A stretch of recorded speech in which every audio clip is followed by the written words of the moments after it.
I'm not. Are you? No. How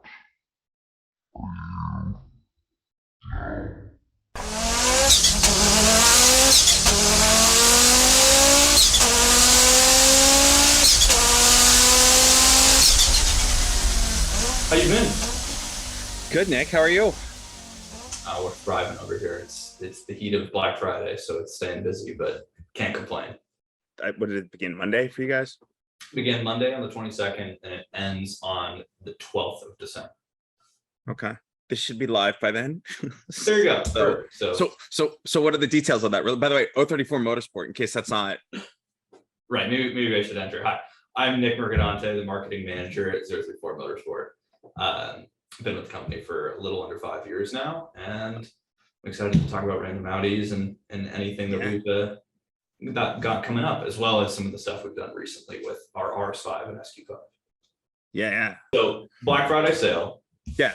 It's 50% off select items, stuff that we have a lot of inventory of. And these are some highline stuff for a lot of cars, not just like a random nut and bolt here and there. It's 20% off select tunes and exhaust systems, and then 10% off everything store-wide. There's some apparel and stickers and swag that exists at around 30% off in between there as well. So plenty of stuff for pretty much anybody. Oh, thanks. Yeah. All right. So back to you, because I think we started there, right? Like that's right. You're marketing manager at 034. How long have you been there? I started here in June of 2018. So I think that would be 4.5 years now. And it's technically, I just want to make sure I'm saying it correctly too. It's 034, not 034, which I think I did earlier. Mostly correct. 034. We go for 034. Yeah. But we'll take 034 as long as it's a 0, not an O. I think no, I'd rather. I'm literally like, I just switched over from this day before Thanksgiving. I just switched over from like writing my column for the magazine, and I was kind of bagging on like not bagging on. I don't want to be that guy, but like I hate it when people get things wrong, right? So like all the this is about Audi tradition, right? So people always say Audi traditions, and it's like no, it's right singular. So I'd rather get it correct. So 034. I'm now. There you go. Our thought is you don't go 0 to 60, you go 0 to 60. So nice. Yeah. So yeah, I've been with the company for 4.5 years and through a variety of different positions here. Trying to do the math. I'm not gonna. I know we spoke about age briefly at SEMA. Did you start at 034, or were you somewhere prior that was or was not auto industry? I was at a few companies that were not automotive industry prior to this. Nothing, cool. Nothing as I would say engaging or passionate as being at 034 in the automotive industry. But genuine car nerd, right? I think we've had, and not just Audi. Right. We've gone down the rabbit hole of a few various cars now and again. Yeah. Well, I know we talked B3 at SEMA. I think you were looking for one, right? And they're hard to find. Yeah, I had a B3 Audi 90 in 2017, and prior to working at 034, it's actually how I started to buy more 034 parts, and that got liquidated for a 95 C4 S6 Avant. And since then, I've wanted to go back into B3 for no good reason other than just passion. Well, you're at the right company too. I think Javad was doing the B3 thing, even like going into 5-cylinder. You think like a lot of, right there you go. Right. But like going into the 5-cylinder world, like I guess it's easy to like build an quattro and get noticed. But like 034 was like doing that with that red B3. Exactly. Yeah. For like ever. Yeah, it was Project 80TQ. There's another one up on the wall over there. I think that was what started 034. Right. 034 is the first 3 digits of every old 5-cylinder car now. So we are the motorsport company of those types of cars back, which is pretty rad. Yeah, it's pretty good. But B3 is hard to find. So I think I'll tell you, we did a t-shirt a couple years ago for like Audi collection that was like, called it the Instagram shirt. It had like every generation of B car, right? Like B1, B2 to like B10, B9, B10's on out yet.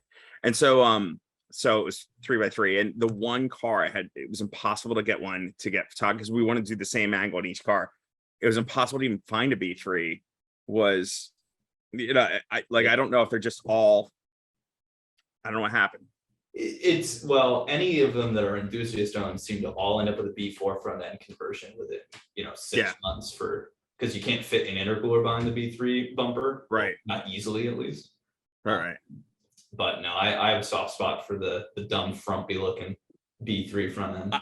I think that went around, right? Like that happens, right? Where like things go from like they look dated and see like, oh, the newer one's cooler, and then right, and then who was it who did the body kit that like Scotto has on his coupe that like wasn't Cool Wheels? It was I should totally know I'm this. gonna totally miss that, but yes, that body kit for the coupe looks fantastic. Yeah, but when they went, because it's coupe quattro, right? So when they went that, but actually because they're in Germany, probably more coupes over there with the B4 front end than the B3, and like they went with that kind of straight grill, kind of sport quattro looking, almost like I was kind of, at that point I was like, yeah, okay, B3 is probably the cooler. I don't, again, I can't figure out why I would stray back towards B3, but there's a few things about that car that were different to the B4 in the back. That there was the shaping of the trunk and the rear spoiler on it that was just a little different on B3 to B4. Maybe it's just because I had a B3 that I go that way. Well, I'm gonna have to find you one whenever you're ready. But I'm not a one-trick pony, and right, obviously it's a podcast for Audi Club, so I guess maybe it is. But like I saw you just picked up. It looks pretty rad, and it's also. And we probably will have to cut this out. Well, beyond Javad, we don't want the state of California coming after you either. So all this comes out. Yeah, I think this gotta go. But... All right. Rewind. Years. So nowadays, though, you have the SQ5. Yeah, so I actually started my Audi journey with a 2009, which would be 8P A3 facelift. So it had the 2-liter Gen 1 TSI in it, but DSG Quattro. So it was like a weird mix between a Mark 6 GTI and like an R32. I love kind of that's a hard find car. Like that's not. Yeah, and at the day, in the day, that was a hard find as well. I found it quickly because I purchased it for my mother. But that was the first venture into that world. And, a friend of mine had a Mark 5 GTI. So the moment I got to drive that once, it was pretty clear that I was going to go in this Volkswagen Audi direction on the PQ35 chassis, and went from the A3 into a Mark 6 GTI. From there, got the 90, then into the RS6 Avant, and kind of stayed in the old small chassis stuff for a while. Actually went back to a Mark 5 R32 for a daily driver for like a year, and then moved into the 2018 SQ5, and that thing is just fantastic. So since we picked that up in 2020, we've started to just slowly but surely work through the mods that one might want to do to that car, because out of the box it was a surprisingly good car. In pretty much every way, but obviously there was room for improvement. And I just remember the process of us trying the next sway bar component, or trying the first tune that we developed for the 3-liter platform in general on that car, and taking it through that development process and just seeing that change day to day to day. And it wasn't until last week that I actually got to experience a stock B9 again. And I iteratively modified the car through our development process. So it's just slowly but surely walked up to another stage. Yeah, feeling that night and day difference, in day. Really? So walk me through this. You get it sounds like a cool perk. If you guys are testing some sort of B9 or SQ5 component, it goes onto your car to try it out. That tends to be how it goes. And there's always the joke in the live stream that if it's a B9 SQ5 part question, it's me and 7 of my other accounts just feeding them in. But we noticed a surprising amount of demand the moment we talked about them. There is a unique buyer group of those cars that are coming about that want the sportiness of an S4 but need the utility of some of that space. And since Audi won't sell us an S4 Avant SQ5, and as that market started to evolve, we used the SQ5 as a test bed. What can we make for this car that fits and works within our platform ethos of modification, substance, performance. and see how people like it. And just slowly, each time we release something, it was an immediate chomping at the bit. This is perfect. Love it. Happy to continue forward. And that just gave us more confidence to move into that market further. And now it's, competing with S5 product sales and things like that. Is it really? It's crazy. Yeah, there is a much higher demand for these crossover SUVs than I think The volume of cars, right? Like is just, it's hard to deny the old man in me that likes Avants or likes Sportback. Like put me in either the S5 Sportback or the All-Road or A4 or whatever. I'd rather have that than the SUV. At least that's what I keep telling myself. But like, I don't know, I may be coming around. But then regardless, the sales speak for themselves. And like Q5, SQ5 is like very, they introduced it. I forget what year they introduced the V8 and like very quickly became the top selling car in the US or for the Audi, right? Right. And now it's a build it and they will come type situation as well, as you don't know how many wagons we'd sell in the US if you don't build them. I'd be curious to see what the A6 Avant or All-Road sales end up being after, a few years of supply really exists. But it definitely fit into a market of customers that were underserved. I look at it and drive it now as a big Golf R. It gives me that totally, that usability and kind of all-round capability in a comfortable and luxurious package. That's hard to beat. No, I think it's funny, right? Like when we first got my wife's got an e-tron, and when we first got our e-tron, I lowered it and I went down to headquarters and I ran into a friend of mine who's a product manager, and he's like, why would you do that to that thing? And I was like, because it's like a big GTI now, right? Like it's big. He's like, no, it needs it for market perception, right? It really ought to be an SUV because that's what people buy. People don't want to buy a small hatchback. I mean, whatever. It's a unibody 5-door German tuned car, right? Like, so, like as a German car enthusiast, I think more highly of the GTI than I do of some big, wallowy SUV, but like, that's precisely what it is. Totally. Yeah. And I came in as a Volkswagen enthusiast more so. Like my A3, I started enjoyed the car, but really dove into being an enthusiast with my GTI. And I noticed a trend in right around 2017 where all these Golf R owners traded up to an SQ5 because they needed something for their second kid coming along, or something that could haul their boat to the slip down by their house, something like that. But they wanted that same look, feel, experience, and that's what first put it on the radar for me. I wonder if like proportionally, I'm gonna have to look that up at some point, but like, because the GTI, you look at that Mark V era, right? Mark V, Mark VI, and the A3 that was there.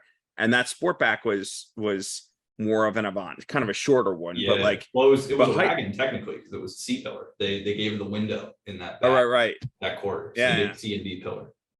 Yeah. Okay, then there you go. Right, it's a little whatever it is. They call it Sportback, which is a challenge because not like the A7 or the But anyway, I digress. It's like it had a more aggressive lower roof line than the GT. The Golf has always been this sort of like upright kind of like box thing, right? And so like when you have these crossovers, I think they're especially a shorter wheelbase one like the Q5, it's more of a hot hatch. He's probably my friend, if he's listening at all to this, it's probably like, don't stop saying that. Right. Just stop now. But but they give it features that make it drive like a sports car. Like you put a sport differential in the back of the car where when you're in a corner, you can feel it vectoring the torque to the outside wheel. Totally. When we're getting into the power levels that we're adding into these cars, the car will step out.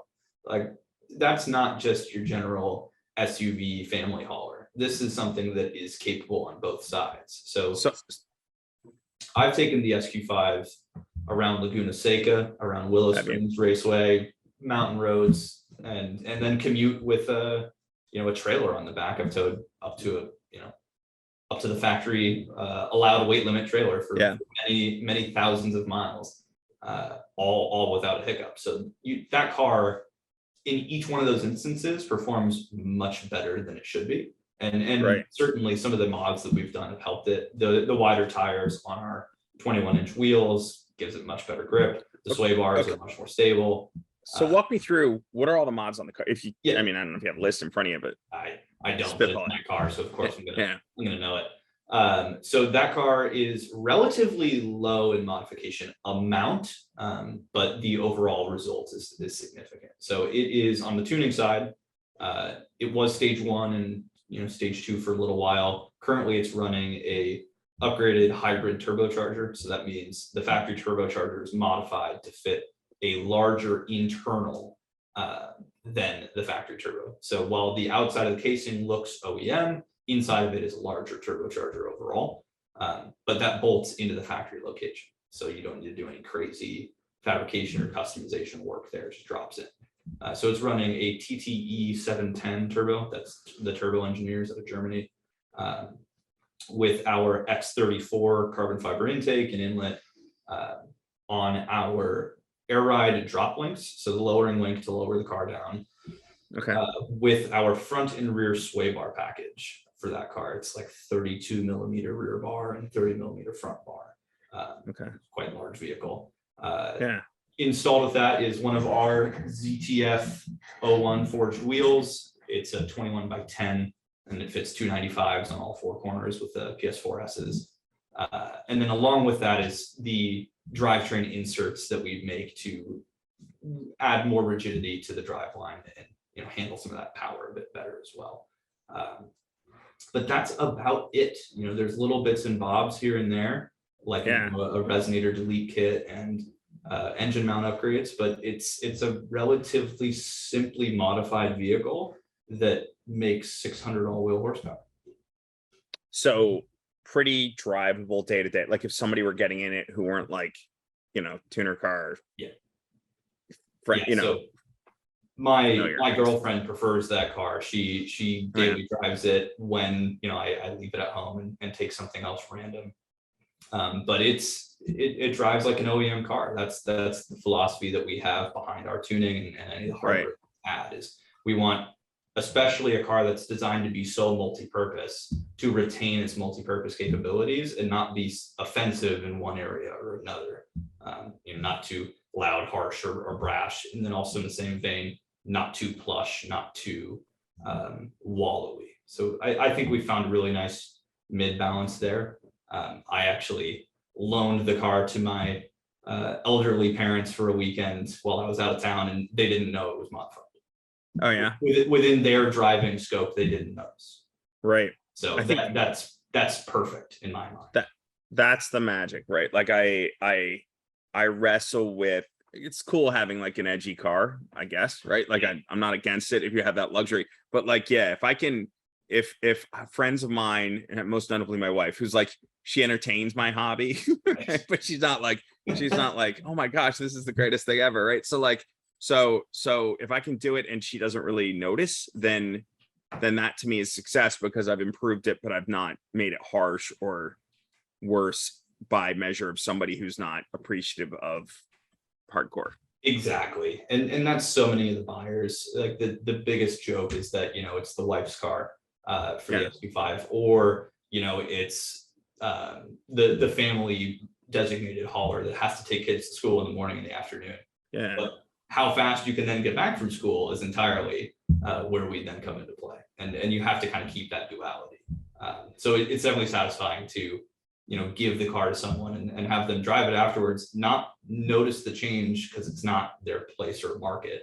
Right. But then the enthusiast that gets behind the wheel knows immediately, well, the bones are here for some good times, for sure. So you went from you stepped it up to that over a certain point. You said you just recently drove a stock SQ5? Yes, I did. I drove a stock SQ5 last week just for a couple of miles. It was here in service, and the guy wanted to talk to me about some of the mods that I did. So I gave him a ride in my car and asked, could I drive yours just to benchmark change?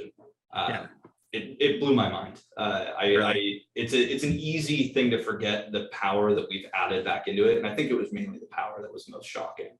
Right. Is just the power band that we've added in. We're doubling the factory horsepower on these vehicles, all safely and within the realm of operational window that these cars have. But the delivery of the power, the broadness of the power is so vastly different from stock, and it's just crazy to think that that's available to be unlocked with little. Yeah. On a stage 1 tune itself, no other modification changes. There's 90 horsepower on the table. And that's just fascinating. So that's where are you at power wise then on the car? So this car is making at the crank, and these will be the numbers that most people are benchmarking their stock car to. Sure. Is 720 crank horsepower and 720 crank torque. At the wheels, that works out to be around 600 wheel horsepower and wheel torque. Variances between dynos and tire size will all, plus or minus 10, 20 here and there. Yeah. But that's about where that falls into play. And for comparison's sake, a stock SQ5 is 350 at the crank as advertised. And I want to say, do we know where RS5 is stock? As advertised? Yeah. I want to say 600, but is it RS5? Because I thought oh, RS6 RS5, is like sorry. RS6 is 590. You're right. Our RS5 is 450. Yeah. Yeah. And you're right. It's well above. So and that's obviously on the higher end because of the upgraded turbocharger. So with the stock turbo tuning that we can offer, I mean, you're getting up to 550 horsepower and 600 foot-pounds of torque because it's still very torquey turbocharger size at the level. Is it really? But the power band is a bit different because it's a smaller turbo. So even just stage 1 tune, is that anything else that you're talking about? Just stage 1 tune on this car? Stage 1 tune.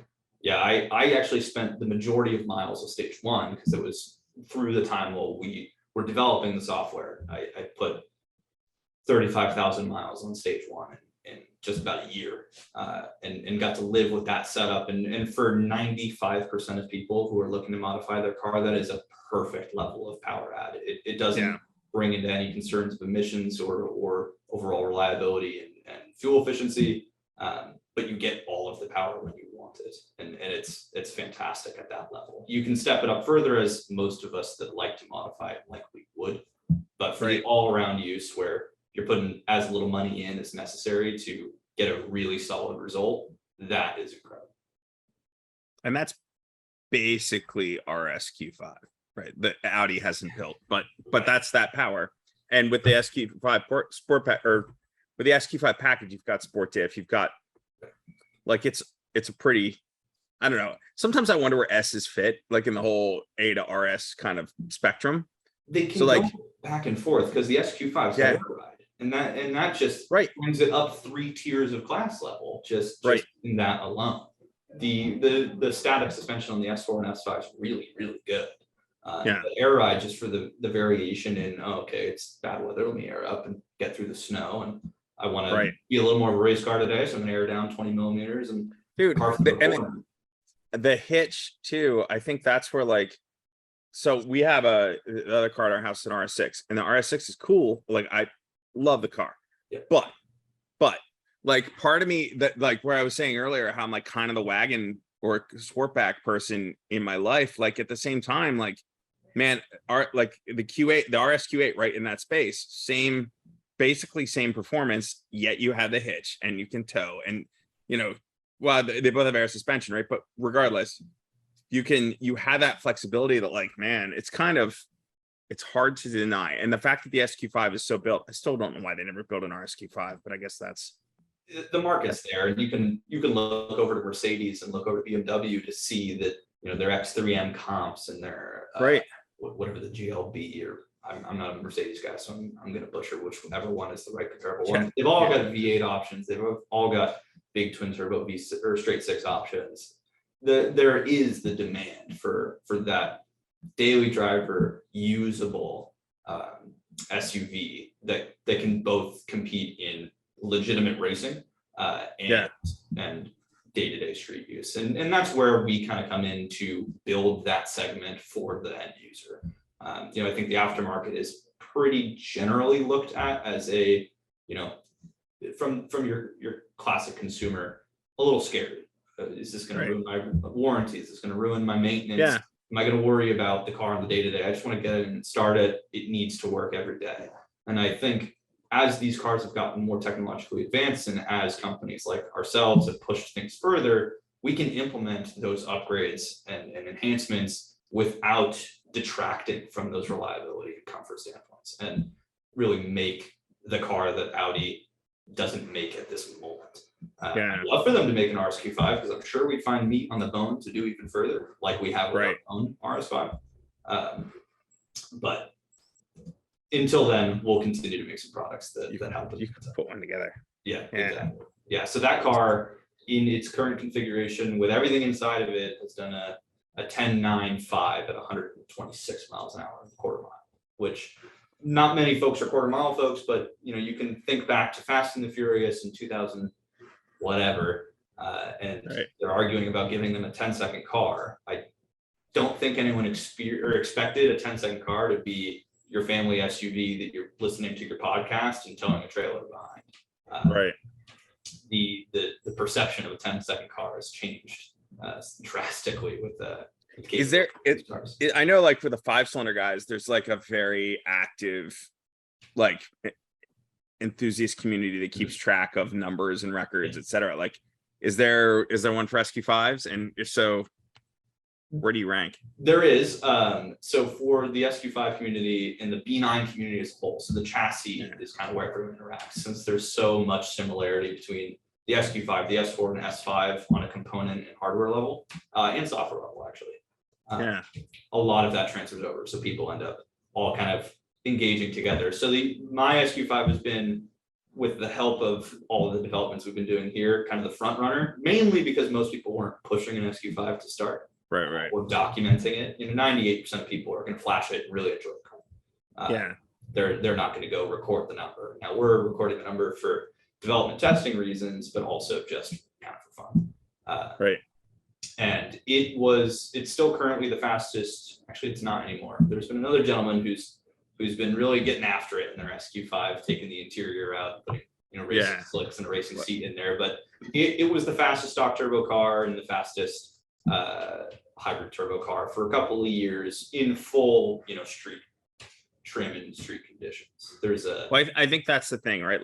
Like to be fair on the people who are really serious, like about making those, like logging those numbers to be the fastest and have those bragging rights.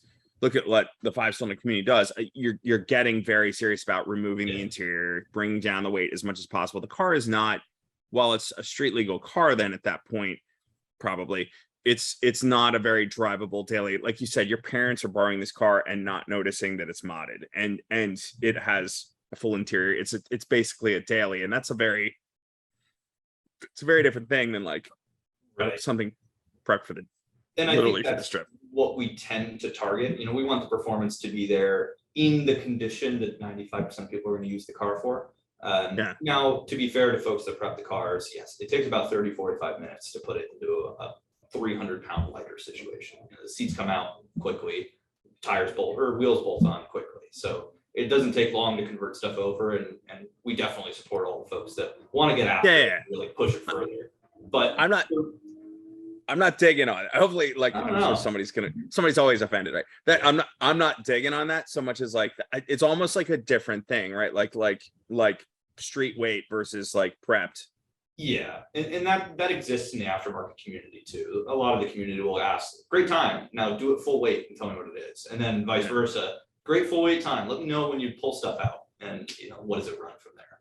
I've been more dedicated towards doing the full weight times, and that's generally where we kind of focus our efforts and energy to. Now, in some cars, we've taken the interior out, and we'll list everything that it is and weigh all the pieces that are involved that we remove for scientific sake. But for the most part, it's a 30 minutes to take the seat out real fast. I want to go from that 10 to a 9. And usually it's if you're on the cusp of the time that you're really looking for. That's when you start to get a little hungry for some of those weight reduction mods. But, we incorporate that stuff into some of our products as it is.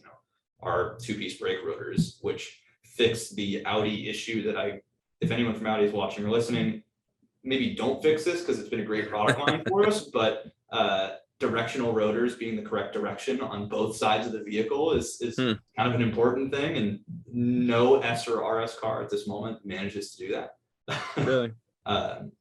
It's been an issue since the 8J TTRS and the Mark 1 R8, and you go look at them today. I believe it's the passenger side is incorrectly vaned, whereas the driver's side is correctly vaned for left-hand drive cars. Standardized there. But, you know, we make a 2-piece rotor kit that drops 5 pounds of rotational mass on each corner. So you get some weight reduction there, and rotational weight reduction is huge for cars to go faster as well. And they're correct for the side. Correct for the side to actually cool as it's supposed to in high intensity uses. And while most people aren't taking their SQ5 around a racetrack, I have, and can confirm it's helpful when you're and I do want to talk about that for a second, because there was no more of a confusing day for not only myself, everyone at the company, and everyone attending the track day than seeing an SQ5 do a high 140-minute lap time at Laguna Seca, passing, you know, relatively well prepped cars on the track. In one of the days out of Willow Springs, our test driver Gary Sheehan managed to pass 2 full aero, like weight stripped caged cars on the outside of a corner at 115 miles an hour, 2 of them, in the SQ5. And I think that just speaks to the ridiculousness of the duality of these things. Now, no one's doing this, you know, 5 people total, but ironically enough, as we've done this more, we've seen more SQ5s show up at the track near us specifically. So there's 2 other SQ5 guys locally that'll go out to Laguna Seca and have a good time, partly because they now see they can do it. It's just fantastic. That's funny.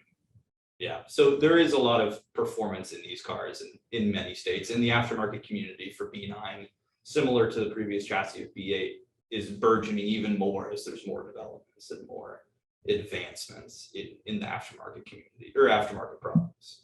Yeah, that's funny, dude. Your track experience, was that your car that he did that in? Yeah. So I was too afraid to drive it myself the first day. I was like, I don't need to be the guy. Let's put the racing driver, put the ringer in. It shakes out, and after the first day, it was pretty evident. Like, oh no, this does it. It does. Yeah. Kind of reminds me of, like, we have a story in the mag coming to, I just said it yesterday, that one of our writers did about we got like a 4-parter on the Trans Am series when they first kind of came back to road racing after rally, right? And like the same thing there, when they get to Trans Am, it's like you have all these track prep cars of like more traditional, you know, track expectations, and then you throw these big 200s out there and they're same thing, like passing on the outside, have all this grip and all this power. And that sport tiff is a pretty magical thing too. Like I keep forgetting that's like here I've had it in the wet, you know, I live in the Northeast, right? So like having it in the snow and in the wet, okay, you totally see what it does. But I'd be that sounds like it's probably a real experience, like having enough power to actually break that car loose. Yeah. Not with ease, but with relative ease, right? And then totally controlled at the same time. Yeah, and that's one of those things that in a factory form, the sport diff is there. And if you were, you know, a really acute driver, you could probably notice it with great effect. I think the majority of folks aren't going to notice the significance of it in a stock car, especially on stock tires. But as you apply a little more power, where the torque it's vectoring is getting more and more and more, you start to see it pretty quickly that there's a significant change in how this car handles. I'll tell you, to me, the sport diff was a funny thing, right? Because it comes out, and for anybody listening who doesn't know, it's a sport differential at Audi is like a rear like a multi-plate clutch kind of differential, right? And it's computer controlled, much like a Holdex all-wheel drive system center diff. And so what it's going to do is it's going to using the same sensors as the ESP system, it's going to overdrive that outer rear wheel when you get to a situation where you want to have the cars, like let's say an understeer situation, right? It'll overrun that outer rear wheel to kind of bring the tail around and induce oversteer enough to kind of neutralize that understeer. And so it's pretty amazing for what it does. And in most circumstances, you're not going to notice it. In most circumstances, it's almost like ESP. For ESP does that with braking at each corner. It's a tremendous safety piece of safety equipment. And sport differential in normal conditions where you're not trying to like performance drive, it's more of an ESP with throttle. So really the car just literally in the snow, whatever, it just kind of goes where you want it to go, which is remarkable. But then you get a performance situation like you're doing, and it's like, oh, okay, you can induce oversteer, and that sort of neutral handling is surprising for a big SUV with the engine hung out over the nose, and people are not expecting it. Yeah, and you do notice it. I notice it every day on the on ramp and off ramp. I think that's the Yeah. majority of the time where I drive my car spiritedly on the day-to-day. On your Yeah. weekend, you go find somewhere, but I commute 60 miles a day, and the most spicy part of the day is the on-ramp and the off-ramp. But Yeah. even there, you can feel it as you're on throttle, as it digs into the apex a bit further, pushing it back around nicely. And then off throttle, since it is a two-way, it drags the inside wheel to induce more resistance on the inside to bring the car around further as well. And you do feel that in both sides, especially if you're enjoying that on-ramp or off-ramp. Yeah. Yeah, it's a fascinating bit of technology, and it's really good to see that get into more cars. I think that's what's changed the RS3 reviews in the last year over previous generations RS3. It's the first MQB to have an active rear differential, as I would call it. Something that can legitimately put all of the torque that it is having in the rear to one of the other wheels. Effectively the same thing. Yeah. Right. And it's, I forgot what they're calling it in the RS3. They're not calling it sport differential, but it's like the RS something. RS differential or something like that. But it's a minorly different unit, which is interesting. Yeah. All of the S chassis car or B chassis cars and C chassis cars that have sport diffs are hydraulically clutched units, whereas these are like a worm drive. So it's a mechanical servo that is actuating on the rear versus the hydraulic clutches. It's still a clutch pack system, a wet clutch, but it's clamping down via an actual mechanical component pressing it further versus just clutch pressure pushing. What's interesting too is like I don't think so that the new RS3 is they literally programmed it to be it has a drift mode, so intentionally whereas like these sport differential Audis they don't have a drift mode, so it's really more and what's interesting though too is like they only ever did that sport diff in longitudinal cars, so BCD, like the larger cars, and they never did it in the transverse mounted engine cars like the RS3 or the TTRS. And now they did this. Man, I wish they'd have put that new RS3 diff in the TTRS. Yeah, oh my God, that would make that car so it was already a knife edge of a car in terms of precision and capability, especially with some mods on it. If it could just get that rotation from the rear without having to do a very spicy alignment, that would be that'd be incredible. It would just be absolutely I was just on Instagram the other day, and like Matt Farah must have been on. They did an R8 the new R8 GT, like the one that's not out yet, but they just did a launch in Spain somewhere, Scari or somewhere, and so he went there, and the Americans who went there to drive the R8 GT, but because he's an enthusiast, he noticed like, oh, they have one of those TTRS icons there, so there's some. I saw him post that, dude. And did you read the comments? I made the mistake of like wandering into the comments. People like, yeah, but it's not like a, is it a real track car? Like if you set it up right, yeah, but like no, it's not your your NA Miata. And I'm sorry about that, but but it's funny when those arguments come up where it's not a Cayman. Like people are always like, it's not a P car. It's not a GT4 or GT3, but for what it is on the chassis that it was given, it is an incredible vehicle. I mean, we just recently sold our 8S TTRS to a customer of ours, actually, who was at Circuit of the Americas this past weekend with it on track, in the full suite of getup as its break-in weekend. And that car has always been within our office just the most experiential of vehicles to get on the track with. We would get a line of people to ride along in that car anytime we were at a track day doing testing for a product, and even without the rear differential being a sport or drift style, it would still carve into the corner, and it would still rotate out cleanly and nicely if you had it set up properly. And I think a lot of folks just expect the car out of the box to be this thing, but Audi makes a car really good for a certain, broad customer base out of the box. But there's still a lot of meat on the bone to make that personal to you and really optimize for that extra level of use. And the TTRS out of the box leaves a lot to be desired for some use like that. Yeah, but I'll tell you that chassis, because I saw a lot of people kind of bag on it, like, oh, it's just a Golf or whatever, but like it is. But at the same time, one, Golf's a really good car, but two, it's also an aluminum space frame with like, so it's about as ungolf as you can make the transverse, you know, the MQB. And even like a regular TT, I had a year in a Mark II for a while, and even in that, it was like, it was such a good car, low center of gravity, tunable. Like, you know, I'm sure you guys have a portfolio for all those cars, and like, it's like hatchback, all-wheel drive, amazing year-round thing. I don't know. Yeah, it's hard to argue with that piece, and they made it feel unique inside as well. It's the only other Audi outside of an R8 that doesn't have a screen right in the center. It is the cluster, and that's it. It was an engaged, driver focused, less tech frills, more experience the car design. And you felt that when driving it. Yeah, there's technical pieces that make it better than a Golf. It's got 25 mil more track width up front or something like that, and a bit more caster baked in, so it has better dynamic camber and turning.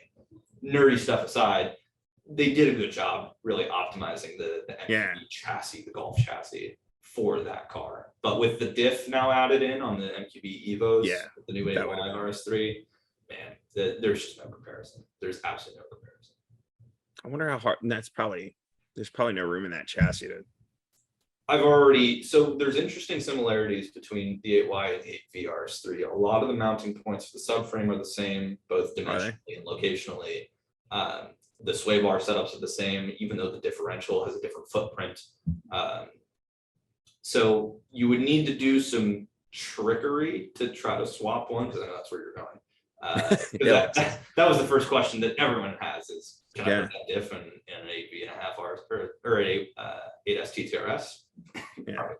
But it would be, that'd be a very great project for Audi to do and show us how to do it. Yeah. There's probably no commercial reason to do it at this point, because I think even in Germany that car is on borrowed time. But man, how cool would that be? We can dream. That's one of those things we can, wax philosophically about its potential. Yeah. So what all did you get? You said you guys just sold your TTRS, right? Was that Troy's? It started off as Troy's, and it very quickly became the development car here. There a lot of times customer or employee vehicles will turn into a development car because it either just doesn't make sense to buy that car outright, but it works mutually.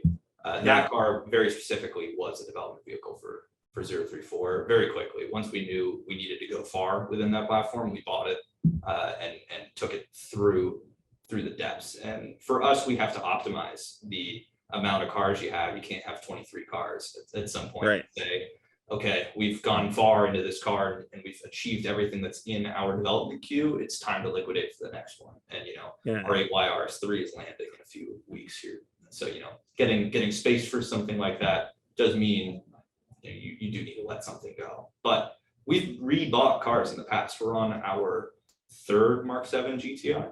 Really? Because we had the first one, developed our first slew of products over 3 years, sold it, bought a second one 2.5 years ago, did the next developments that we wanted to do, sold it, and then bought this one a year ago to continue down some more development paths. And we'll see how long we still need it for new developments. And we've done that before and we'll continue to do that. So if there's another piece we want to touch on with a TTRS that we need to have one here for, I'm sure we'll buy it. Yeah. So you say you guys have an RS3 coming in now?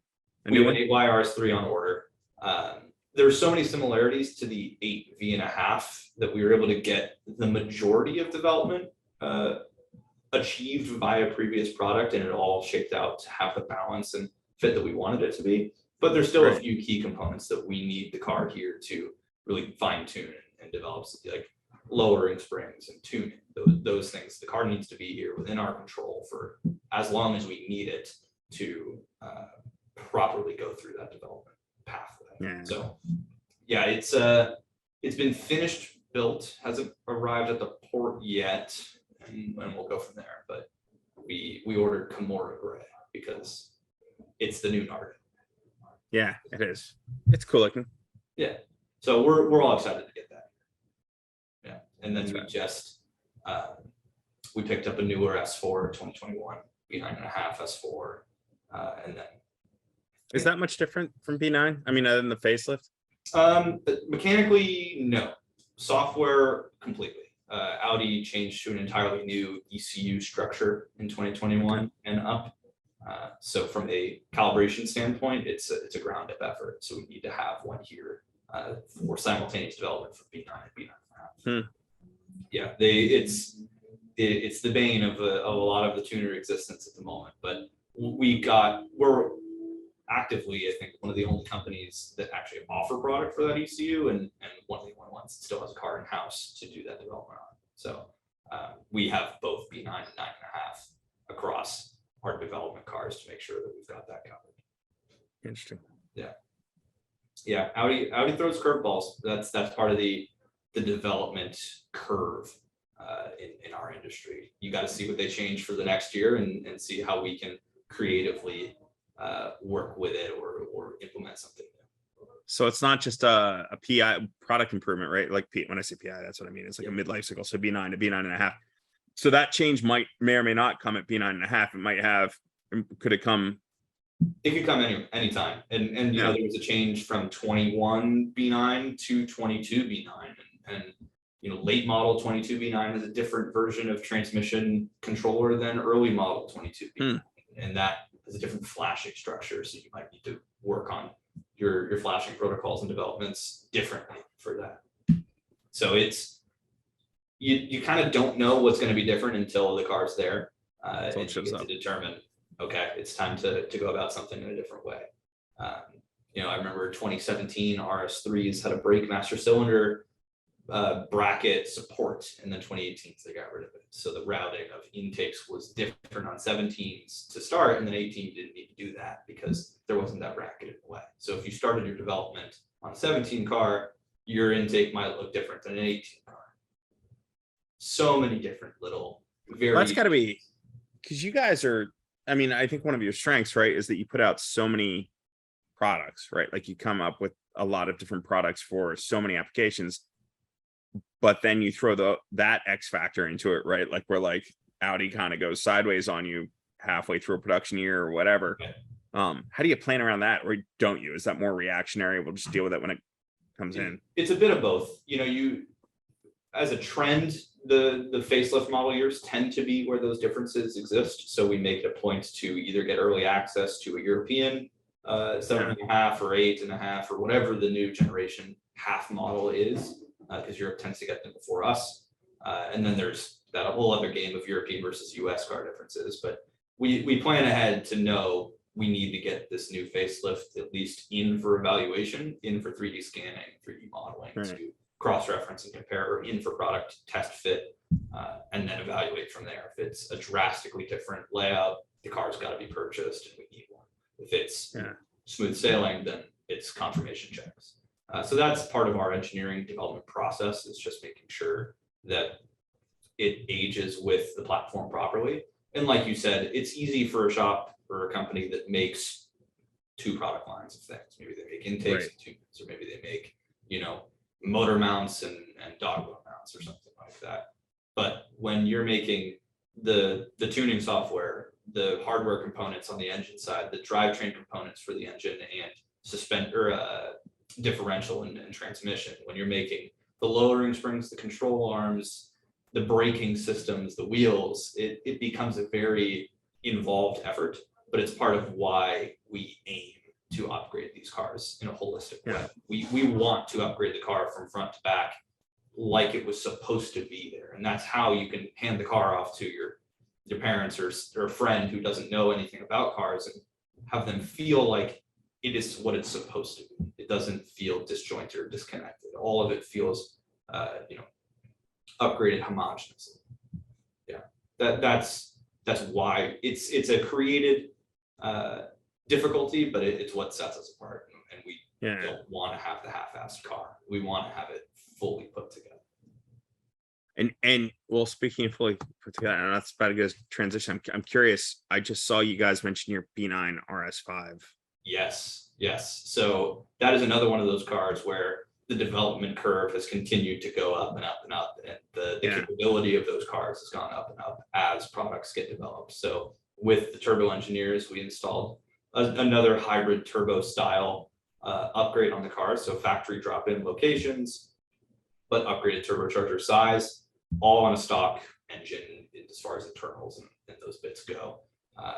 and it ran a 994 at 139 miles an hour, so damn near 140.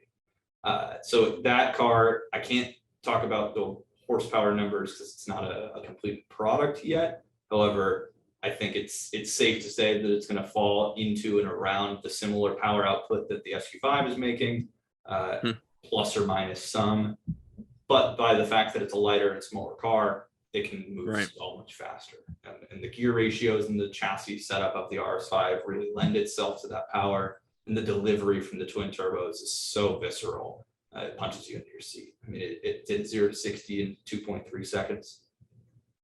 In a car that had the full weight, full interior, it's on a sticky tire because you need it on a drag strip. But beyond that, it was a full weight car. It had the back massagers on during that run. It has that feature. So and they're just outside of crazy modifications on some other cars. This is all simple stuff that gets thrown on and keeps the car to a driver can get 25, 30 mpg on the way back from the track. It's incredible. So we hope to have that software completed in the next few weeks here. We still have some verifications of product refinement and testing to do, a track day and some more road miles. But once that's all completed and has a clean bill of health, I think a lot of folks are going to be happy with what they can do with their RS5s next. That's cool. That's a car that I feel like it doesn't get enough credit for what it is. You know what I mean? Out of the box, it lacked something. And I think it was a really good overall car in every way. But I don't think that it stepped it up enough over the S4 to really set itself apart. It had the bones for something really solid, but it didn't take it further. And with a few adjustments, both on the hardware and software side, it really is starting to show that difference from the S car and RS car. Now, once you start getting into the turbo changes, they all level out. It's fascinating to see S4s and RS5s with about the same modifications on the power side are all doing just about the same. Are they? So if but you know you're still single. If you know you're still single tire, go further, then it's a worthwhile thing. But you're still single turbo on the 3-liter the S car and twin turbo on the RS car. Correct. Yeah. So from a stock turbo to stock turbo situation, if you weren't changing any of that stuff out, the RS5 is leaps and bounds higher performing than the single turbo on the S4. Once you start getting into the larger turbo setups, then obviously the game gets a little bit more neutral. I was gonna say, then it's at that point it's like displacement and boost, right? Like you're probably getting in the same neighborhood. Although drivability, I'd imagine the RS5 still probably spools up faster, right? Because exactly, and that's where the numbers don't say everything. So it's the experience of that car. The closer gear ratio means you're shifting more and moving through that rev range faster. It means that, and the twin turbos means the power's coming on a lot quicker as well. So the usage of that car, the delivery of that car, the chassis itself has dynamic ride control, the cross-linked hydraulic struts. It has the larger front brakes, 375 versus 355, I want to say. So it itself is built out so much further as well from the beginning that the experience between the two is, of course, going to be different. Well, I'm curious how the RS5, what is the performance, the plus, the one that we're going to get it, right? But I think the main difference is there's a KW developed suspension on it and, wheels, I don't know, some other things, cool seats. It seems to be a little bit of a software change to change the power delivery. And then it's the, oh, dude, I didn't know I could bring a drink to this. Please do. This is just literally just root beer because my kid had a birthday party here at the office last week. So they left some here and I'm drinking that. I don't have good stuff for you at the office. Sure. It's just a nice relabel. Everything comes in, it's root beer label. Yeah, no, in college, right? Exactly. It's got to make it to the door somehow. Right. Yeah. No, the RS5 performance, it's those coilovers and the tune change. But I'd be curious to get my hands on one and for us to be able to benchmark it against some of the stuff that we do. Because obviously we make a lowering spring for the factory struts on a lot of these cars. That's our aim on our suspension upgrades, is to keep the factory adjustable suspension, but optimize the spring rates for better performance and better handling without becoming a crashy and bad ride. Yeah.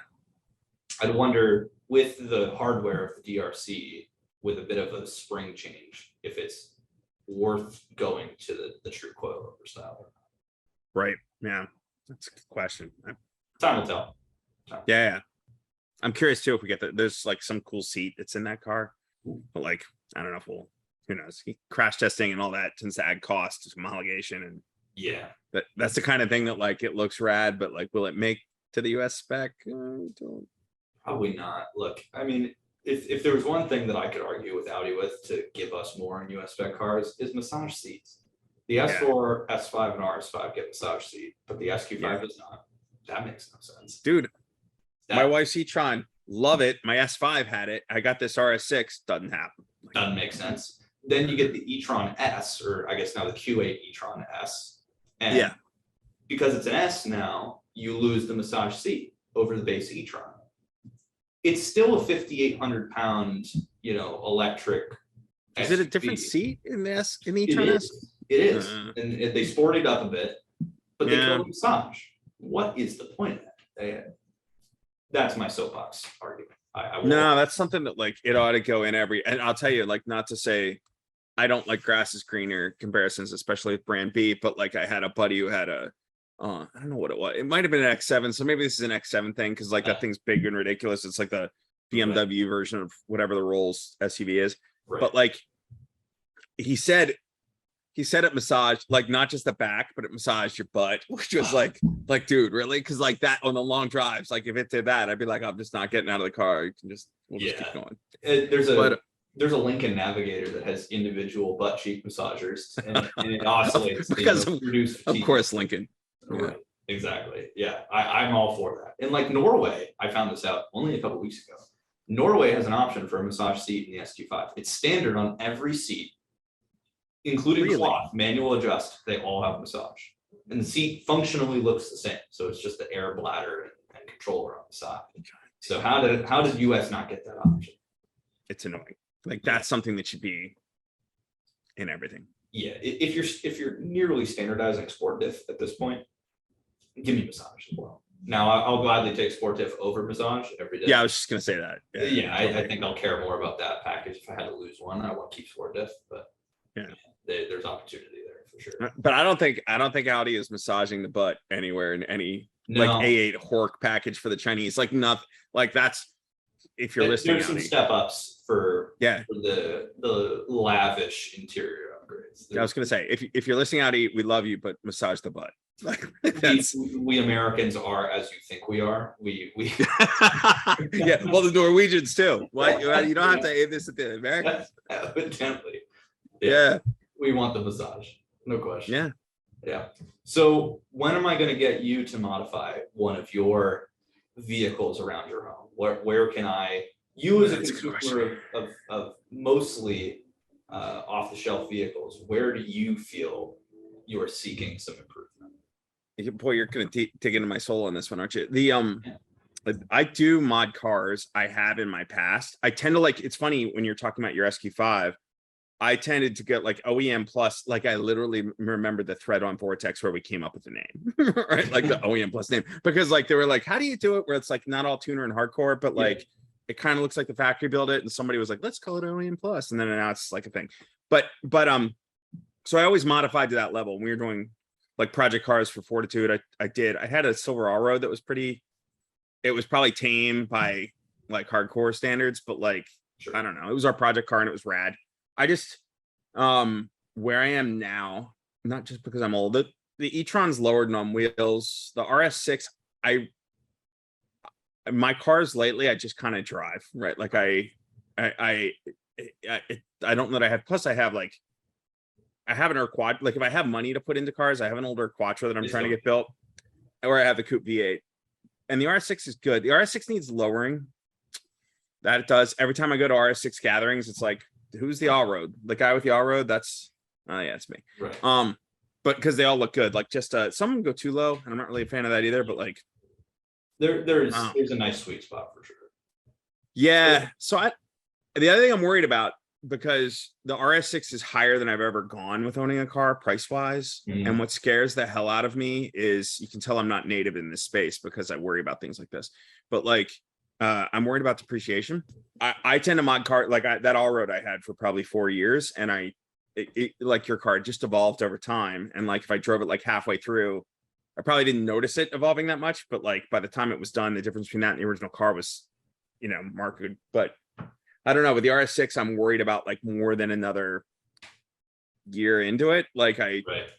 I'm probably gonna trade it. Maybe I should go back and edit. While we do tend to modify the car all the way through here, Yeah. we're Yeah. building that catalog. A lot of what we design is good on the standalone thing. So, I Well- know that for my customer, for the majority of the customers that we run into, the transmission insert for $65 that Yeah. tightens up the gear shift when you're really on it, but you don't feel it when you're cruising around. It's like the best bang for buck modification that everyone writes home about. Yeah. There's little things I think, and like you said, OEM plus, it's hilarious. So everything comes back to Vortex. Everything started in Vortex at some point, Yeah. but that's our angle. I mean, we call our product lines Dynamic Plus with that mindset. In Audi, you go into dynamic mode. We want dynamic, but more Dynamic Plus. But it Right. feel like it kind of came there. That it was from the factory. Someone else just came up with the idea and said, yes, let's integrate that, but even further, Sport Plus, Dynamic Plus. Yeah. That's what we aim for from our product, and that's the experience we want people to give. We don't want it to feel like the hardcore, you lost all your refinement deal. So for an RS6, Yeah. appreciation is a huge deal. Not only does it need to not ruin or devalue the experience of the car, but it needs to be removable and resellable so that you aren't, permanently making modifications to the car that cause, long-term adjustment. Yeah. Right. Well, like that's so because this whole we can keep this in or not. We decide where this goes. But like because where I'm going with this, I don't know if you want me going there or not. The whole time you're telling me about your SQ5, I'm like thinking more like, do you know? Is it, yeah, I know you know them because you guys work on their cars. Audi Stevens Creek doing the Adventure Series cars, right? Yeah, yeah. And like, I mean, the off-road thing's cool, and that's a thing, and their cars are awesome, and so I see where that's all going. But like, what intrigues me about your SQ5 is more how it's I'd probably do OE wheels just because, and That's you. That's just you are preference. The 22s from the SQ8 or SQ6. Right. That's the wheel. Will Barber always used to bag on me, right? It's like the mods nobody will ever notice. That's what you do. Like that's, but it's true. But anyway, where I'm going with that is more, it's not joking around. It's like an RSQ5, right? And so like if like what's interesting about Adventure Series, it seems like they're doing is they're kind of selling it like a package of like, okay, you can do this, to your, and it's a whole set of components, almost like more like the Singer thing where you're getting like a formula. Right. And like a replicable UC or Opt is probably even the better example in this space, right? Like it's amazing to me, the RS6R, the RS6 Plus, the RS6S, like the different ways they've done variations on that theme. And okay, we're just doing 100 of these and 100 of these and 100, like, so you guys have such a broad catalog of parts. And unlike the old days where like I could get a Newspeed like paper catalog and like, oh, I didn't even know that existed, but I need that now for my car, right? Like it's harder with a website because you're like, I always wrestle with my sysadmin because I was like, I want pages for everything, and this is when we were doing Vortex. He'd be like, but you have a search. Why do you care, right? Because I don't know what I'm missing, right? I don't know what to search for. Like I want to discover stuff, and like, right? And so like I don't know where I'm going with that is like more like if your SQ5 were like almost like the 034 SQ5 Plus or whatever it is, right? Like, but it's literally like your cat, like at least all your like OE level handling, parents aren't going to notice it. Like package of like, okay, this is the like the Opt RS6R is like, bang, that's I want that, right? Right.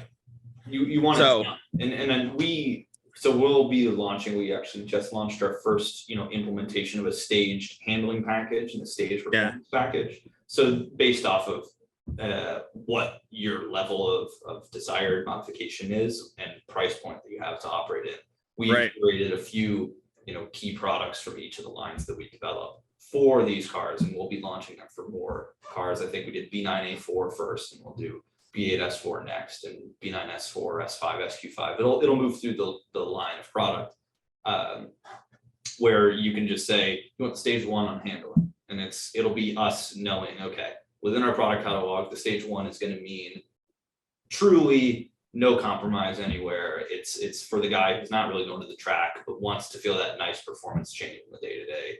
We'll grab this, and this, add in that, and then we'll give him a discount if he buys the whole thing together. Yeah. And then if you want to take to the next level, then we'll have that next stage. I think my car very, adequately is stage 3 at this point, as far as where you would go and everything involved, but it still doesn't lose that finesse. But it is Right. a whole thought out package.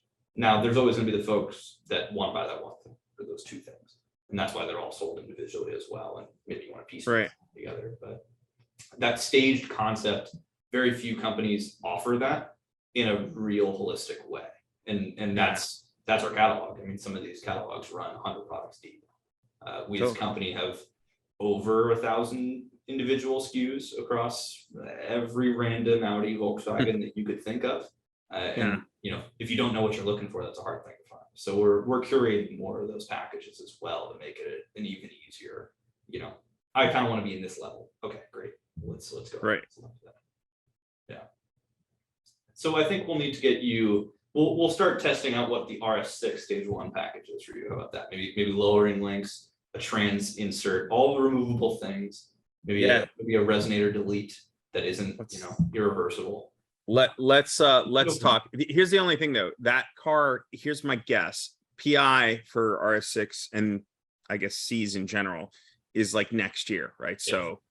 So the new, I know I have my name with Audi Wilmington. I'm on an RS6 performance with them. So like, now granted, anything I probably do to this can probably just go straight through to the next car. Almost all is going to move over. I'm almost. Yeah. So maybe it's worth doing now then. But Interesting. the other thing I was also, what's that? And it's reversible, and you can sell it to another guy who just picked up. No. Yeah, fair. And but I'll probably trade it. But we'll see. I have a couple people who are like, I'll buy it. But part of me thinks like, man, Wilmington was kind enough to like put me on their list. So I'm kind of thinking they know that a tribute would be coming back in them. Yeah. So it's a good deal. Yeah. But yeah, but I'll be honest, the other thing I'm thinking about doing is kind of like where you are with the Q5 or the SQ5 is RSQ8 might be, it's not quite as cool as the RS6. Yeah. Like, but I feel like I did my part to like make Audi think that the RS6 is a commercial viability in the United States. So now I want the tow hitch. Like I want to pull that older quattro with a trailer, and I can't do that in the RS6. But yeah, I just today, I mean, I've had this argument a lot with folks of I don't know where I'd go from this car. It does everything that I could ever want it to do. The only next direction would be SQ8 or SQ7 or RSQ8. SQ7 is the unsung one, right? Like it is extremely unsung, an incredible car, and they're coming down in price now. They're in the mid-70s for really good options. Is it really? What a car for not. It's a lot of money. I mean, I think it's no, but in the 70s, that I don't want to. Yeah, I don't want to sound like one of the like. Oh, look at us. But like in 70s, right. That's I have a hard time with 6-figure, right? Like when you get to 6-figure, it better be, although what's crazy is like 6-figure cars now, you look at like even base 911s are like 6 figures, right? Yeah. Like it's crazy where the market is going. I don't know if that's just, inflation or whatever, but like, I don't know. In the 70s to me, because the 70s is like, man, it's hard to get like a new RS5, I think doesn't even start to like, what, 80? I think 80 now. Yeah. So like up even further. Yeah. But an SQ7 is like, to me, again, more the SUV versus the Avant thing. But to me, SQ7 is like, it's a big Avant anyway. And it's big. Yeah, it is big. That's the other thing too, is the SQ8 or RSQ8, even though it's the same chassis, doesn't feel as big. Now, it doesn't feel as big, but here's the thing, footprint identical. I know, it's ridiculous. And I like boxy cars. I had a C4 wagon, a B3, they're all boxes. They just cut through the air like a refrigerator. So I would probably go SQ7 more for me. And then since I tow with my SQ5 a lot, I would want that 70 to 700 pound tow cap. I want to go higher. Yeah, but credit to Audi, you go look over a BMW, you can't get an X5M to start under 108,000. You Right. can't get, you know, your M3 under 90, really, in any configuration that you would want. So Audi Right. is, you know, bringing these cars at a very affordable price, and then, Yeah. you know, giving you more. No, I'm not complaining. Like, I guess that's the thing, right? Like, we're like, we have it pretty good right now. And especially the US, just over there in Germany for like, we had 2 Dolce Vita trips. And so had like 10 days to kind of kill in Germany. And the cars you see on the road, that like everything is so expensive over there. So expensive. So like even like a regular e-tron is like, it's pretty swanky, right? Where like here is like, yeah, whatever, in a regular e-tron, like it's a good car, but it's not like you stop at the charging stations, the guy pulling in a regular e-tron is like, whoa, he's baller. You know what I mean? Like, exactly. really? Like, because it's kind of a family car here, and it's man, it's just a different world. So we get cars really cheap. I'm not complaining about that at all. Yeah. As Americans. I was in Switzerland for Geneva in 2017 when they launched the 7.5 Golf R. And in Geneva, it was going to start, or in Switzerland, it was going to start at like $65,000. And the Swiss franc is 1-to-1 with the dollar at that time, or was at that time. Yeah. And you just begin to wonder, like, the US market would never, or, you know, even going to the UK where the Golf R is similar price to the S3. And in some cases, the S3 is cheaper than the Golf R. And you just think about the US market, there's just no chance that it would be buying that car at that price. So we do get much better deals than I think we like to think. I think that didn't help our inventory situation, right? Right. When the shortages, when there are only so many ECUs to go around, there's so many like chips, right? Like it was like, well, we can sell them for more in Europe. So good luck, America. Right. Yeah, no, I'm hoping deliveries pick up. I've slowly transitioned everyone in my family to Audi people over the years, as any good Audi enthusiast should. Right. And my father is waiting on a C8 S6, but he's had an order in for a year, and they just pushed him to late 23. And he's like, well, what do I do now? What do I stick and wait for this S6, or do I find something that's on the lot today? Yeah. And I think that's a tough thing. One. It just goes to show brand loyalty lasts right up until, you know, you can't get the next car when you want the car. Well, I'll tell you the other side of it was like I was talking to a dealer. I'm sure I don't have the terms correct, so I'm going to be to anybody. I'm probably going to be like nails on a chalkboard to dealers as soon as. But I was talking to a dealer friend of mine recently, an Audi dealer friend, and he was like, the other challenge right now is there's like inventory that they'll like push through. Yeah. But you don't know when it's coming, and she's like, so like I had a customer in the week before who was like, I want X, right? Like, let's just say S6. I don't think it was, but you know, you just said that.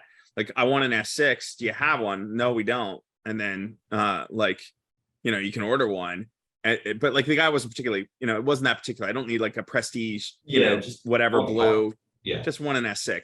And like one shows up the next week on the truck, and like they didn't know it was coming. So like he calls him and he's like, well, I have one now. He's like, shit. You know, his customer's like, I just went out and bought whatever BMW, you know, like because it was down the street. Yeah. Right. And they had one in inventory, you know, and you guys didn't. And like, had I known it was a week out, I would have clearly waited. But like, yeah, I mean, I'm glad I don't have to be the rocket scientist in charge of like distribution right now. Between like, man, you had the war in Ukraine, which was what wiring harnesses, and you had the chip shortage. And then you had the ship that went down in the Atlantic. Right. Like they were joking, like, man, what next is gonna happen, right? Well, the plague happened, so are we at locusts next, and they're gonna eat like the cars? Like, what? Wasn't there a strike at one of the ports that Audi used in Germany as well to ship cars out? Like, maybe it always just feels like it's unfortunate. There's just another thing that's preventing it. Right.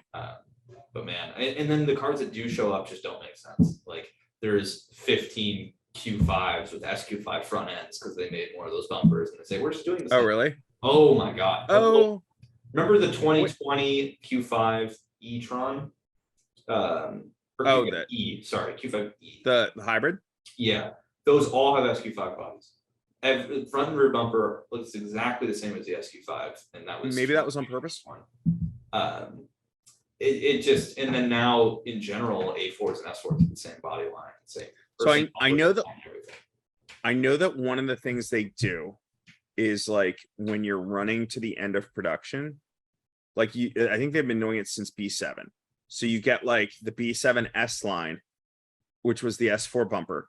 Yep. Right. And in the final years of productions, you get regular A4s that are not they don't have the S line interior and all the other stuff, but that S line bumper becomes standard. So I think that's something that they tend to do in like the final model year or two. So like if we're in, and I know I've seen B10s in test mule format, so we're probably a year and a half max to B10. So they're at this point, they're probably like getting to the phase where like B9 and a half, everybody gets the S line bumper because that's where we are in the production cycle. Right. I don't know. I don't love it. And then you delete the phone box, and some of these aren't coming with adaptive cruise control or even the pre-collision warnings, which Right.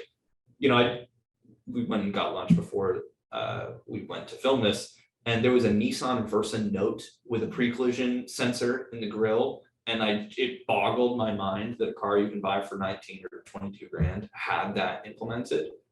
And then I would go to the lot down the street at the local Audi dealership, and they've got 15 Q5s and SQ5s that don't have pre-sense. No, that might have been a supply issue too. Yeah, but I'm it's all supply. They're trying to build something, but at the same time, it doesn't help you sell the car that people want to buy either. Yeah. It's funny though. We have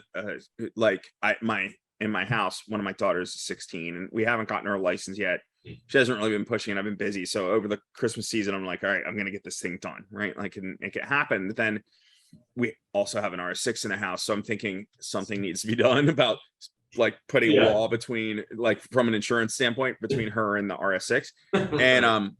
And so like, I'm going to have to buy something that's like the kid car. I think it's going to be more, I'll be dailying it to keep miles off the RS6. And then when she wants car on the weekend, she'll take that.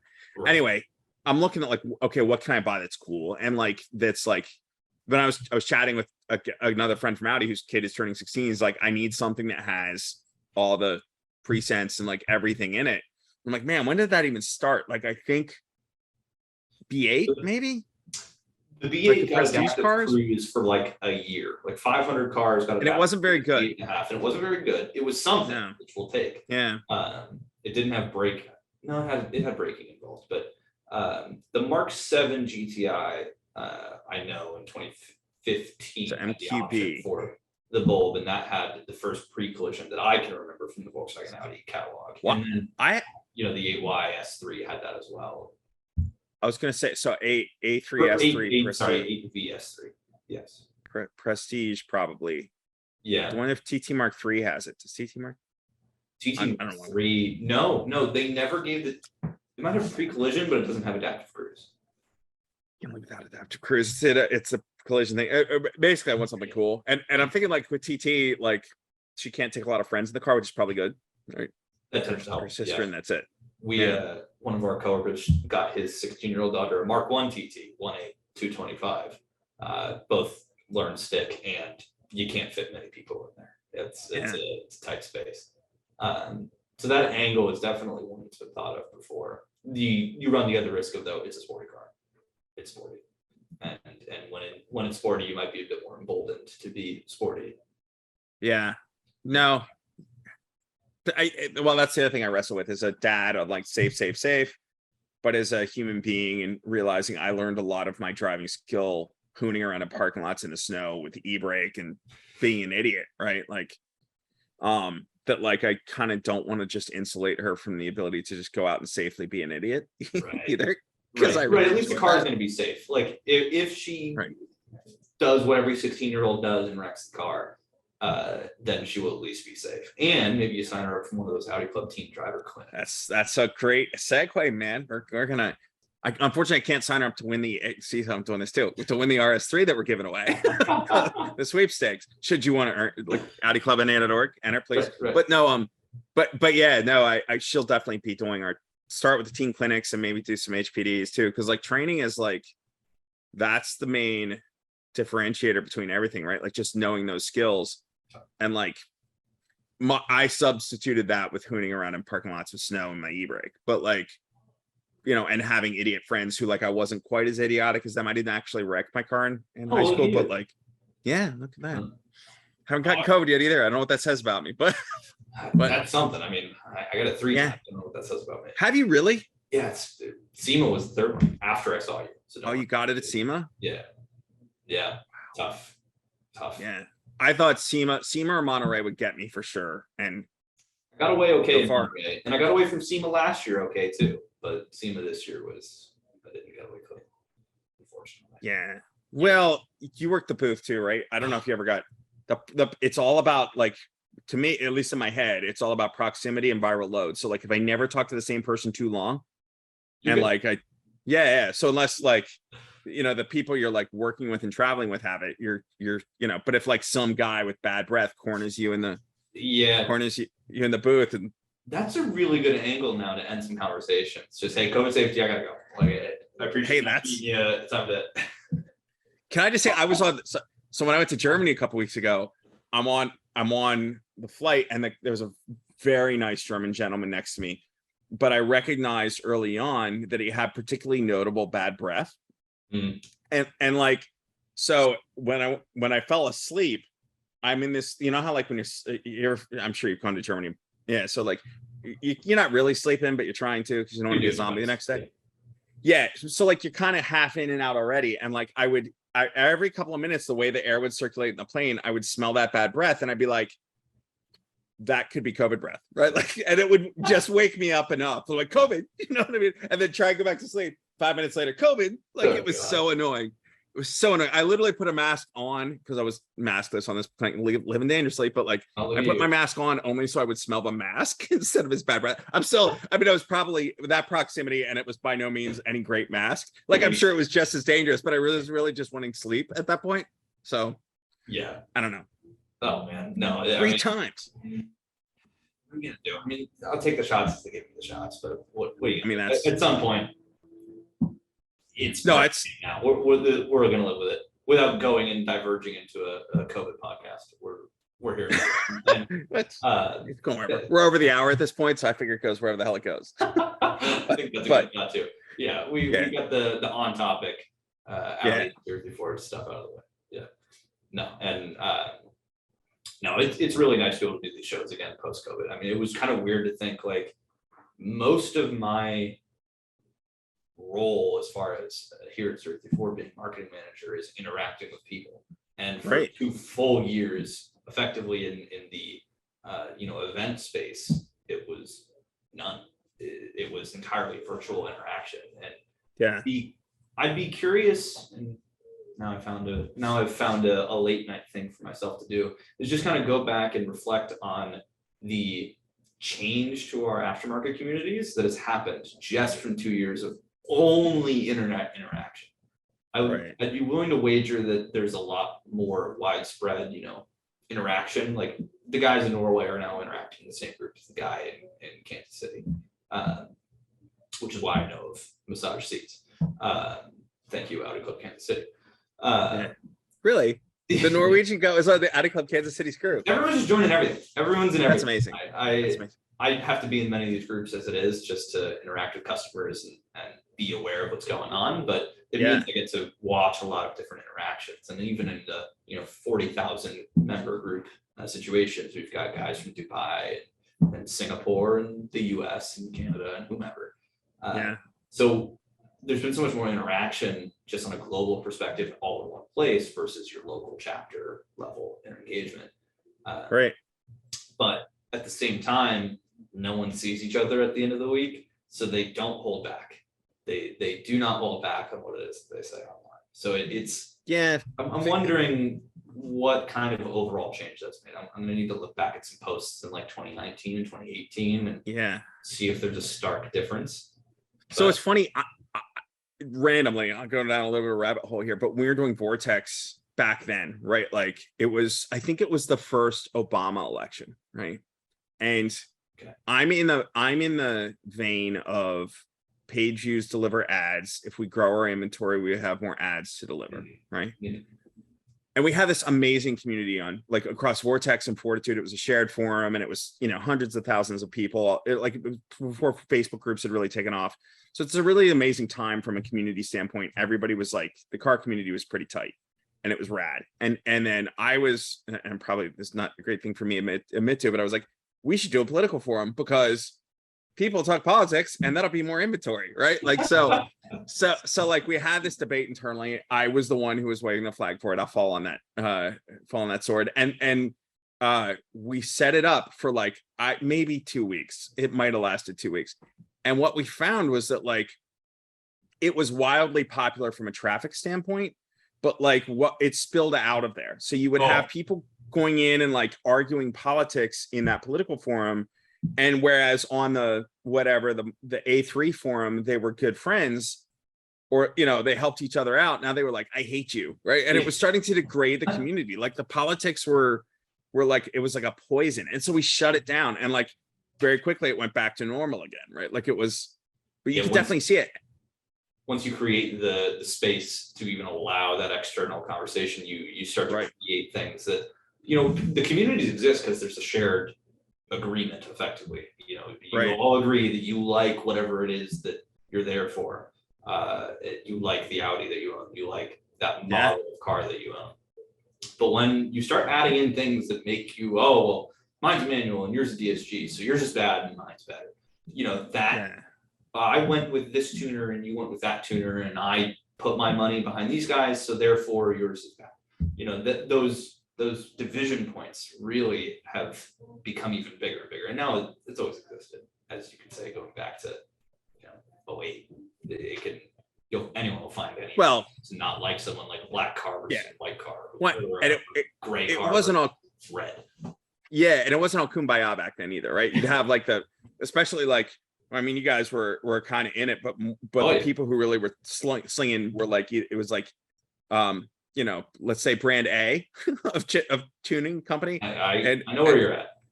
And a couple other their direct competitors in the space at the time, and they would have like loyalists kind of like slinging at each other, and it was, I guess the internet's always kind of been like that, but like it would be nice in person.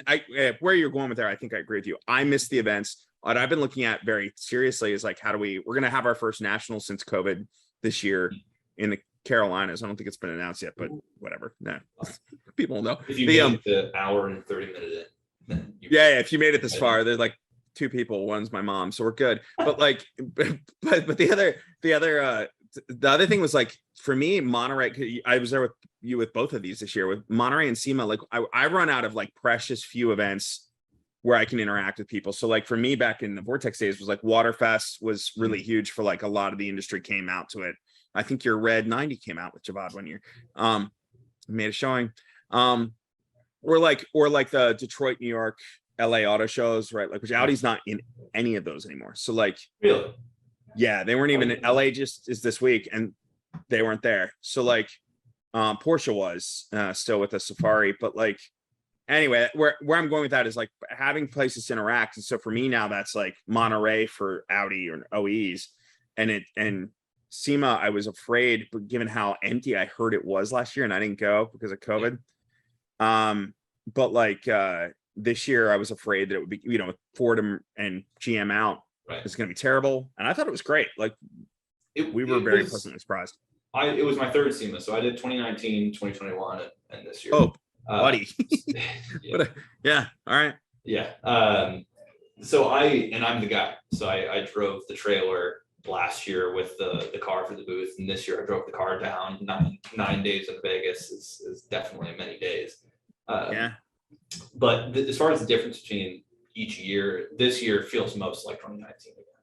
It was back to, anyone and everyone's going to walk up, say hello, be interested in what's going on, and that hustle bustle was back. It was nice last year in its own thing because you knew that the people you needed to see were going to be there, and you weren't going to get a monsoon of just kind of fuzz coming through the booth, which made it nice to just have those conversations you needed to have without a lot of distraction. Right. But there was definitely a strong value to the amount of people that came up, because you just meet more folks that you might not have had that interaction with or that access to. We started going to big SoCal Euro, which is a show here local that was great this year. And that's one of the few shows that's kind of Euro focused in California or West Coast that we have anymore. So it's getting back to those is really nice. Last year we did nursed the RS6 event as well. And Yep. it's finding more of those things to get engaged and see these folks face to face is really huge. And now that we're able to host our own open houses again, that's what we're. Are you back into that now? We did our first one back last summer, and most of that was county ordinance. I think we were comfortable doing it a little sooner, but at the end of the day, why risk it? Right. So we did our open house this past summer, and then we'll do another open house this winter called Winterfest in February, where anyone's welcome to come out. You'll get free chili. We'll have cars from the dyno tours and free raffle prizes and all that jazz. Very Maybe cool. you catch a flight. Yeah. Drive the SQ5. I look forward to that. Yeah, Cool. those kind of events, we just get so much positive engagement out of the people that we meet. It connects a little more at home than just online. It's easy to close the laptop and forget that. Right. So you're interacting with these many people and having that impact. But face to face, you begin to see that more. And maybe it gives you pause too, like when you've met the person in person, right? Like I know on Facebook I can be a bit outspoken, so on Facebook probably people are like, oh, he's a bit of an asshole, right? And then they meet me and they realize, well, I'm not as big of an asshole as they thought on Facebook, but like, right, it is. Yeah, that tends to be. Do you have a background in marketing? Because that tends to be what happens with most marketing. Oh, really? Yeah. We're more communicative than most, which can be brash in some cases. Yeah. No, I think, I find on our team, it's definitely like there are certain people who are like more like that. And then the people are, I love them for that skill because like I don't necessarily have it. So, Right. Anyway. Yeah. No, it's nice to get back and experience the community. Well, and speaking of communities, all right, so I was going to bring that up earlier too. So before we shut down, have you been watching this thing with Sean Maynard and his move? Do you know What Sean? an incredible outpouring of support. First of all, I'm really glad that the car was found, and I'm glad that his truck was found with the majority of things within it. Yeah. But that's one of the only things I've seen break out of just my Audi group and into just car community. Right. So for, in case people didn't see it, if you're in the community online, maybe you saw it, but like Sean Maynard, who used to be Volkswagen's experiential marketing person, he wasn't head of experiential marketing. Somebody who does that, and they do soccer and enthusiasm and all that, but he was in charge of enthusiast presence in the community. So like if you saw Volkswagen at car shows, they were there. And he has a built Golf All-Track that's like a manual green, kind of a special build, and he'd done a lot of OEM plus to it, things to it, so it's lowered and kind of RS car-ish looking. It's really rad. And he just took a job, left Volkswagen and took a job with Wheel Pros or Rotiform. So he was moving to Denver to work for them, put it on a trailer behind a Penske truck, all of his stuff in the back of the Penske truck, got the whole way to Denver, went out to dinner with his dad, and when he came back, the truck was gone. They stole the truck to get the car, I guess.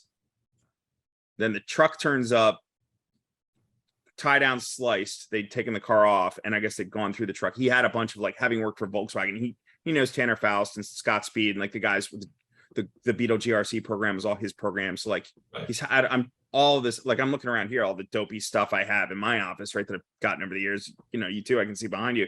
Like to have all that stuff in like your life in a truck and somebody just taking it and even just rifling through it. I mean, for so much of it to be missing is horrific. Yeah. But at least the car was found, and it was like some guy at a construction site saw the whole thing going down on Facebook and took a photo and sent it to Sean, and he came over there with a spare key, from what I understood. Yeah. So Jamie out of there. Jamie filled me in. Jamie Orr, who also been on this program before too, but like he was so the community was amazing. So the community put was like, remember in like 101 Dalmatians, right, when all the dogs start barking and they send the signal out, right? Well, that's what happened here. And like Jamie had messaged on his social, and like Tanner Faust had put it on his, and like we put it up with Audi Club. So many people I saw in the community had done it, and like so the APB was out on this car. I know like Mike Callahan from Rotiform and Jamie were both like perusing. Like they'd been on Facebook perusing like Golf All-Tracks for sale green, and one popped up at like a hokey low price in Denver, and like they were doing background checks on the person who was selling it, and then the car disappeared, and like all really weird, right? And then so an enthusiast who knew of the car sees it parked at a construction site and they got a hold of Sean, and he offered to sit there and watch the car until Sean showed up. So like, and he was sketched out, right? Like, if this guy shows up, what am I going to do? Yeah. Like, was the guy working the construction site? Like, was he there the whole time? Who knows? But like, Sean went and got his spare key and like rolled down to the construction site. And like, if you see pictures of the car on Sean's social media, he's MDE Wood, I think, on Instagram. Like, the back window is, that must be how they got in the car. Right, like the right rear was smashed. Yeah, but like, otherwise, you know, maybe a couple bruises, but he got the thing back. And I mean, still the other stuff, including his computer and whatever else that were in the truck, is, you know, still missing. But like, yeah, it sounds like they've got a lead, or there was at least enough material left within the car to potentially find the guy. I'd be curious for Sean. He might want to get that rekeyed, or at least reimmobilizer. Yeah, if right. The guy's got one key. The same thing could happen again. Does he have a key though? I wonder how that worked, right? Because like, maybe there was a spare key in the truck. I never asked out loud. Yeah, that would be my, like, that was the first thing I heard when I heard that he slunk in there with the other key and was able to drive it out, was that's got to get reimmobilized. That it was something else, you know. Well, that's what, like, so because he worked for Volkswagen, the question was like, could you do, because if these cars have positioning in them, like I know with the Audis, like in the app you can see where the car is, right?